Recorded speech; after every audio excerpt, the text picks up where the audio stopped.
Let's kick things off in Florida, the place that answers the question, what if all the stuff that didn't make it in a hot dog became a state? Florida regularly faces its share of disasters. Rising sea levels, hurricanes, rampant sleeve robbery, and now it's looking at toxic floods. We're going to turn now to Florida, where tonight there is a frantic effort to prevent a catastrophic flood from a wastewater pond near Tampa. Hundreds have been evacuated. Crews are pumping out millions of gallons of toxic water to relieve pressure at the pond. The Piney Point Reservoir at an old phosphate plant is surrounded by radioactive material.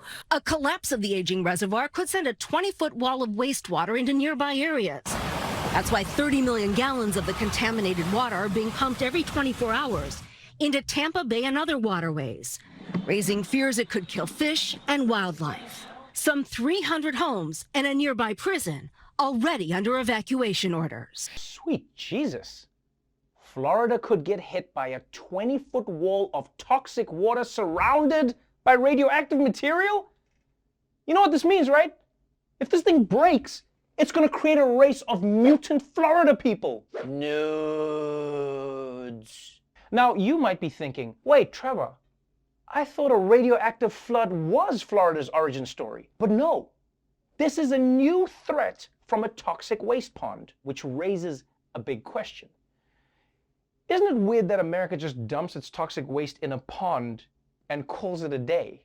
I mean, it's never a great sign when your solution to a problem sounds like a problem. We have a lot of toxic waste to get rid of. And you know what I'm thinking? Toxic waste pond? Toxic waste pond.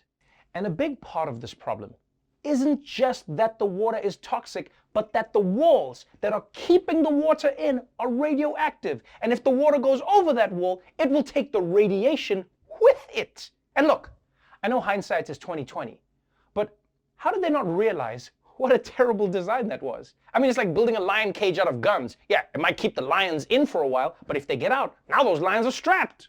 Moving on now to some business news. According to a new report, more than 50 major US corporations paid zero federal taxes last year.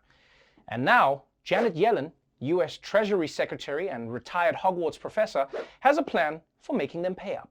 Today, Janet Yellen, in her first major speech as Treasury Secretary, called for a global corporate tax rate that would stop countries from trying to compete by lowering corporate tax rates to try to attract new business. We're working with G20 nations to agree to a global minimum corporate tax rate that can stop the race to the bottom.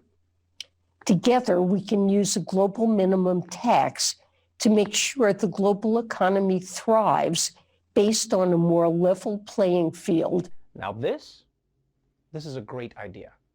Because guys, let's be real. Corporations shouldn't be able to move to a different country just to avoid higher taxes, right? They should move to a different country to avoid going to prison for all those children they got killed. I mean, it's actually wild that corporations can be incredibly profitable, but not pay into the societies that support them.